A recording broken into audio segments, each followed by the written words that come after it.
Selamat pagi para teman dokter di seluruh Indonesia dan bagi para ibu bidan yang mengikuti acara workshop pagi ini. Saya akan menyampaikan mengenai contraception update 2021 berdasarkan WHO Medical Eligibility terbaru. Seperti kita ketahui bahwa medical eligibility kriteria ini adalah suatu panduan kriteria yang disusun dari WHO untuk menyiapkan seluruh tenaga profesional dapat menyusun kebijakan, membuat keputusan berdasarkan ilmiah, pilihan suatu rekomendasi metode kontrasepsi yang dipilih yang disesuaikan dengan kondisi kesehatan wanita itu untuk meningkatkan keselamatan dan mutu pelayanan. Kriteria ini disusun berdasarkan metode kontrasepsi yang ada, berdasarkan karakteristik pasien, usia, ya, status merokok, keadaan metabolik lainnya, dan keadaan penyerta seperti hipertensi atau dislipidemia. Dan dalam panduannya juga terdapat kriteria disusun berdasarkan nomor untuk memberikan rekomendasi kontrasepsi yang akan digunakan, bukan untuk terapi medis. Nah, ini sini ada angka 1, 2, 3, 4. 1 adalah tidak ada restriksi, tidak ada pembatasan penggunaan metode kontrasepsinya. Yang kedua, bahwa manfaat penggunaan metode kontrasepsi lebih besar dibandingkan resiko yang mungkin terkait dengan penggunaan kontrasepsinya, baik secara teoritis maupun secara terbukti secara klinis. Dan nomor 3, kuning, resiko penggunaan metode kontrasepsi lebih besar dibandingkan manfaatnya. Dan 4, merah, adalah kondisi kesehatan di mana resiko akan lebih besar dibanding manfaat yang akan diperoleh karena penggunaan kontrasepsi ini. Ini adalah chartnya, ya. Jadi ada topik atau ada keadaan klinis pasien di sebelah kiri yang putih, dan di sebelah kanan itu adalah pilihan berbagai kontrasepsi yang ada, ya, di sini dengan nomor-nomornya. Apakah 1 aman, apakah 2 manfaat lebih besar, atau 3 ada risiko yang lebih besar, dan yang keempat tidak boleh digunakan sama sekali. Ada 4 sumber utama sesuai bukti klinis pemilihan kontrasepsi. Yang pertama adalah medical eligibility kriteria untuk penggunaan kontrasepsi yang diterbitkan oleh WHO ini. Lalu mungkin juga ada decision making dari pemangku kebijakan di negara masing-masing, baik diterbitkan oleh ID, IB, ya, atau BKKBN. Lalu juga ada penanganan praktis, panduan praktis klinis yang juga diterapkan oleh panduan profesi, dan juga ada buku, ya, buku teori handbook mengenai kontrasepsi ini. Di dunia sekarang ada dalam bentuk medical eligibility criteria ini dalam bentuk buku di berbagai bahasa di dunia, dan juga dapat ditemukan baik secara mobile di HP ataupun dibuat dalam bentuk roda putar, ya. Dan ini juga sudah beredar di seluruh dunia berdasarkan panduan WHO ini, bahkan juga dalam bentuk iPad-nya. Dan di Indonesia kita menggunakan ini, ya, diagram lingkaran kelayakan medis WHO dalam penggunaan kontrasepsi yang bisa dibeli melalui online atau mungkin dibagikan oleh organisasi profesi, atau mungkin juga dapat di-download lewat Android. Masukkan saja kata kuncinya adalah KLOP KB, ya. Dan ini medical eligibility kriteria berbagai kelompok umur. Jadi kalau kelompok umurnya di bawah 20, ya, di sini ada, ya, di sini ada IUD, ada implan, ada depo medroxyprogesterone asetat, ada pil oral progesteron, ada kombinasi antara estrogen progesteron dan ada barier ya. Untuk pil oral kombinasi, untuk pil oral hanya progesteron bisa dilakukan pada semua umur dan juga uji implan pada semua umur ya. Tetapi untuk IUD kalau memang usianya di bawah 20 nilainya adalah 2 ya. Jadi 2 itu secara umum dapat diterima ya. Dan untuk Depo-Provera juga untuk usia di bawah 18 tahun adalah 2 ya. Tetapi untuk implan, pil oral progesteron dan pil oral kombinasi semuanya adalah 1. Ini rekomendasi kontrasepsi hormonal kombinasi ya. Kombinasi itu adalah ada estrogen dan progesteron. Lalu dibagi lagi apakah ini postpartum kurang dari 6 minggu, apakah antara 6 minggu sampai kurang dari 6 bulan, dan setelah 6 bulan. Setelah 6 bulan, di mana bayi tidak menyusui eksklusif lagi, maka pil KB kombinasi yang mengandung estrogen dan mengandung progesteron dapat digunakan. Tetapi kalau ibu memberikan ASI eksklusif, tentu saja karena mengandung estrogen, dia akan mengurangi sekresi prolaktinnya, tidak dianjurkan untuk 6 minggu pertama, atau tidak dianjurkan untuk 6 bulan pertama postpartum kalau ibunya menyusui. Tapi kalau ibunya tidak menyusui tentu saja boleh ya. Ini kita lihat mekanisme pelepasan prolaktin ya, dirangsang oleh Higher Brain Center yang mungkin ibu membaui popok bayi, mendengar bayi nangis ya, lalu melihat bayi, lalu bayi melakukan pengisapan, itu semua respon ke otak untuk menghasilkan prolaktin, di mana prolaktin akan meningkat, produksi ASI akan meningkat, dan pada saat bayi mengisap terjadi respon untuk pelepasan hormon oksitosin yang akan merangsang myoepitel berkontraksi dan melepaskan ASI pada saat dihisap. Tetapi mekanisme ini berkurang kalau ibunya stres ya. Kalau ibunya menggunakan narkoleptik, obat-obat menyebabkan penenang atau penghilang nyeri yang berat, atau ada pemberian estrogen. Oleh karena itu, pil KB kombinasi tidak dianjurkan. Pil KB mengandung estrogen dan progesteron pada ibu yang menyusui. Bagaimana dengan pemberian progestin? Hanya progesteron saja. Untuk progesteron semuanya boleh ya, baik untuk 6 bulan postpartum atau setelah nifas 6 minggu 42 hari sampai di bawah 6 bulan postpartum. Dan secara umum kalau baru saja lahir dapat diberikan pil progestin yang selama ini kita kenal sebagai pil KB menyusui ya, isinya hanya progestin only, tidak ada estrogennya, dan juga implan. Nah, tapi dari panduan WHO, kalau belum 6 minggu, untuk injeksi progestin dalam bentuk Depo-Provera tidak dianjurkan karena kadar yang tinggi dari depot, sistem depo progesteron ini akan masuk ke dalam ASI, dan dampaknya pada bayi memang masih diteliti, tapi masih perdebatan, dan sehingga tidak dianjurkan diberikan suntikan pada ibu yang menyusui sebelum nifas 42 hari atau 6 minggu. Ini pilihan untuk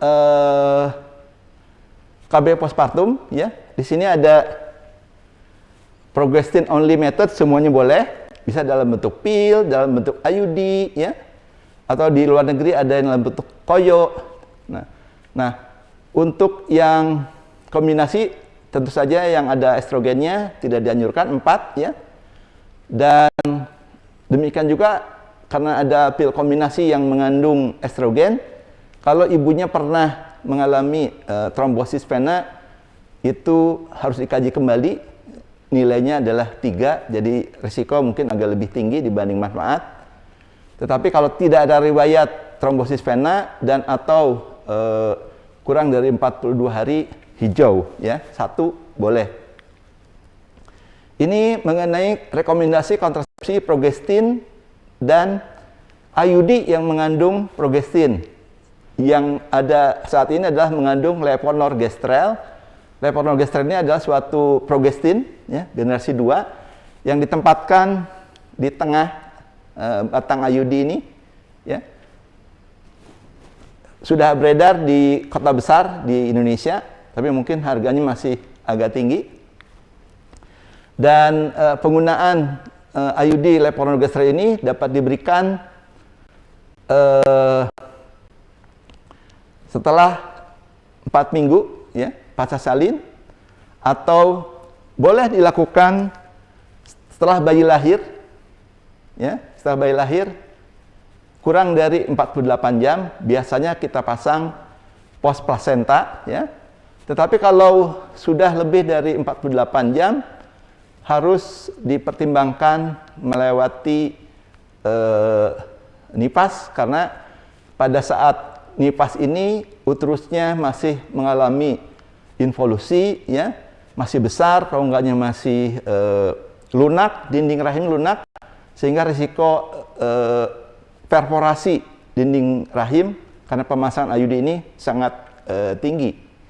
Dan juga pada keadaan sepsis puerperium, di mana hari ketiga nipas ibu demam di atas 38,5, rahimnya nyeri, perut bawah nyeri, lohuya berbau, itu menandakan adanya infeksi purpuralis. Tentu saja penggunaan IUD tidak dianjurkan. 4, ya, dilarang. Ini untuk postpartum IUD yang lainnya, umumnya adalah kecuali infeksi, boleh, ya. Jadi antara 1 dan 2 bisa IUD levonorgestrel ataupun IUD yang mengandung tembaga, kuprum, ya. Bagaimana kalau ibu beresiko mempunyai infeksi menular seksual? Di sini dikatakan kalau ibunya akan menggunakan IUD yang mengandung kuprum atau mengandung levonorgestrel, hormonal progesteron, risiko penyakit menular seksualnya sangat tinggi, ya. Tidak dianjurkan dipasang sebelum dipastikan bahwa tidak ada infeksi menular seksual pada ibu dan atau pengobatan dijalankan. Tetapi kalau ibunya melanjutkan penggunaan IUD sebelumnya, diperbolehkan. Ini rekomendasi kontrasepsi hormonal untuk pasien HIV, ya. Secara umum HIV boleh, ya. Baik untuk kontrasepsi progesteron yang mengandung oral, injeksi, di luar negeri ada ring, patch gitu, dan suntikan progestin ataupun implan. Sedangkan untuk IUD juga diperbolehkan 2.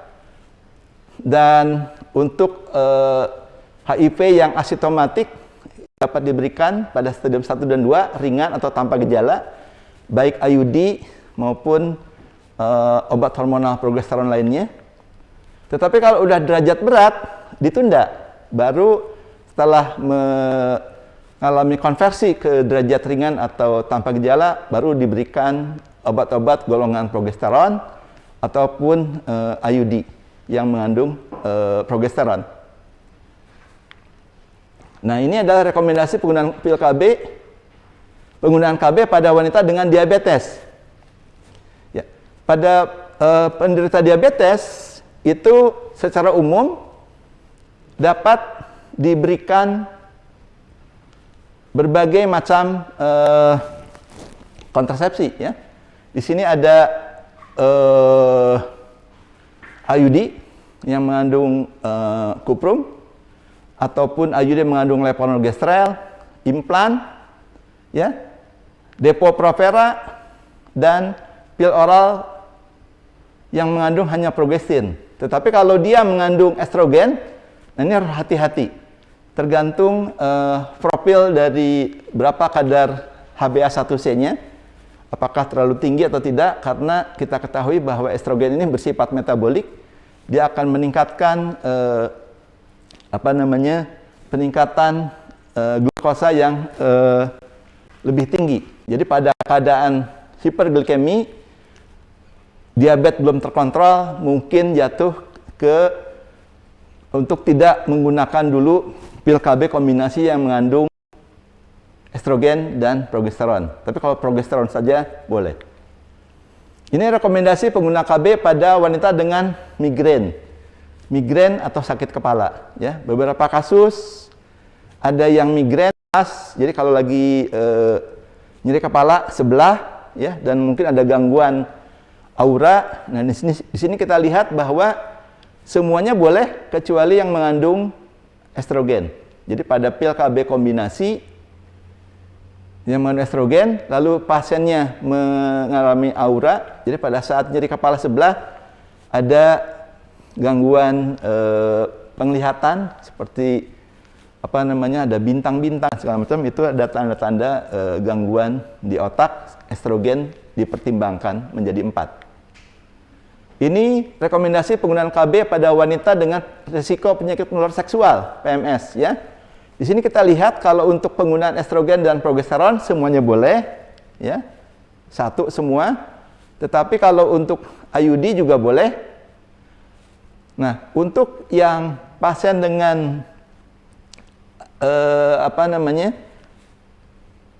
risiko penyakit menular seksual dan terlihat pada saat akan dipasang IUD, misalnya terlihat ada keputihan banyak, warnanya mungkin kuning, ya, kehijauan, berbau, dan porsinya itu lebih merah seperti stroberi, ya, berbau khasnya, walaupun tidak terlalu jelas ada nyeri di perut bawah. Kita harus waspada adanya chlamydia dan atau gonokokus. Apalagi kalau suaminya berisiko tinggi, misalnya supir jarak jauh, ya, pekerja harian lepas, atau jarang pulang tiap 2 minggu. Nah, itu adalah kelompok yang harus dipastikan tidak ada penyakit menular seksual.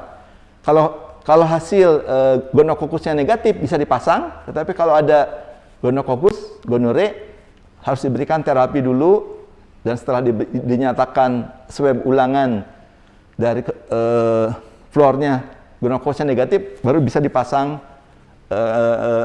kontrasepsi IUD, ya. Ini tadi sudah disampaikan, jadi pada kelompok di atas 40 tahun, kalau hanya menggunakan pil KB kombinasi diperbolehkan. Di sini kategori 2, dan ini yang wanita menyusui tadi sudah disampaikan. Untuk pasca salin dengan ibu-ibu yang menderita atau pernah riwayat dengan deep vein thrombosis, berarti ada trombosis vena, itu ada beberapa panduan. Kalau setelah nifas 42 hari boleh, ya. Kalau dia antara 21 sampai 42 hari tanpa risiko boleh 2, ya.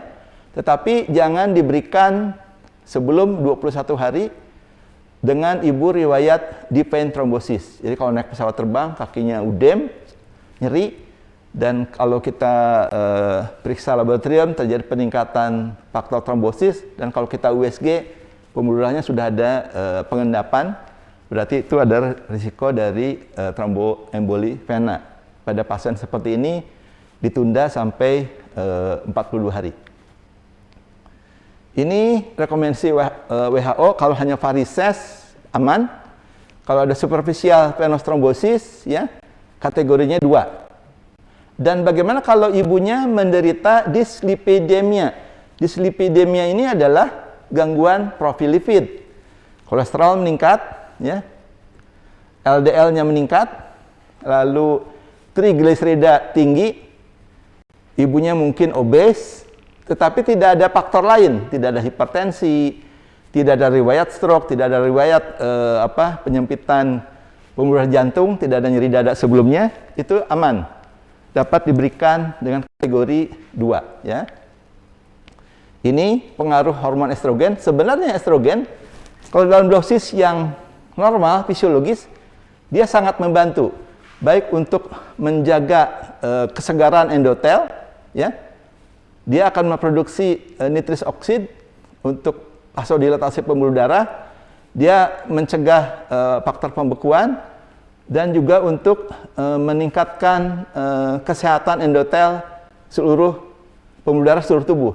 Tetapi kalau kita memberikan estrogen terlalu tinggi, memang ada risiko peningkatan kejadian tromboemboli vena sampai 3-4 kali, dan risikonya akan meningkat di tahun pertama penggunaan. Sehingga untuk rekomendasi penggunaan kontrasepsi yang hanya mengandung progesteron, ini sudah tadi disampaikan ya.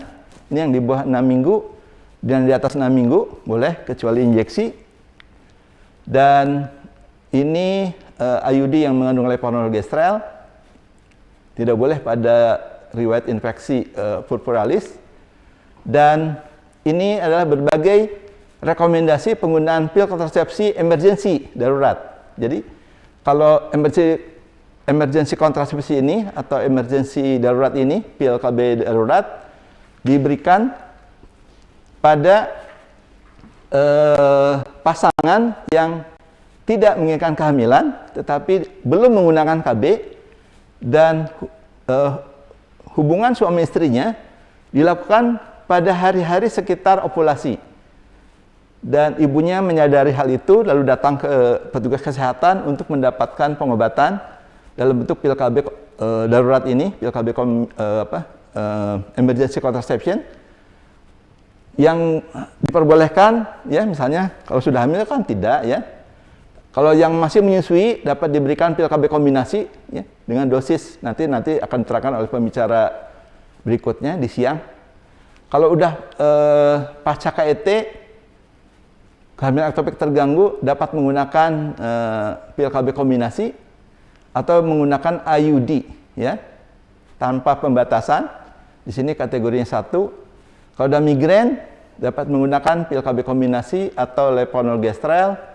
Kalau ada penyakit liver berat, sebenarnya aman, kategori 2, dan dapat juga digunakan berulang-ulang, walaupun penggunaan kontrasepsi darurat ini sebaiknya setelah berhasil haid lagi, segera memilih salah satu cara kontrasepsi yang tersedia. Termasuk untuk kasus perkosaan dan obesitas, maka pil KB kombinasi ini dapat digunakan. Ini IUD untuk inisiasi pada wanita dengan risiko tinggi penyakit seksual tadi sudah dibahas ya. Dan ini adalah wanita dengan HIV juga sudah dibahas. Jadi pada intinya untuk HIV ini asal tidak mengandung estrogen dan pasien tidak berada dalam stadium 3 dan 4, maka seluruh alat KB yang ada dapat direkomendasikan untuk diberikan. Demikian yang dapat kami sampaikan. Sekali lagi kami ucapkan terima kasih pada seluruh dokter umum yang mengikuti acara ini dan seluruh ibu-ibu bidan supaya dapat meningkatkan pelayanan, tidak ragu-ragu, lebih profesional memberikan pilihan berbagai metode kontrasepsi, dan kalau ada keraguan dapat menggunakan lingkaran kontrasepsi berdasarkan kelayakan medis yang diterbitkan oleh WHO dalam bentuk lingkaran pilihan kontrasepsi ataupun melihat di Android setelah di-download. Terima kasih. Wassalamualaikum warahmatullahi wabarakatuh.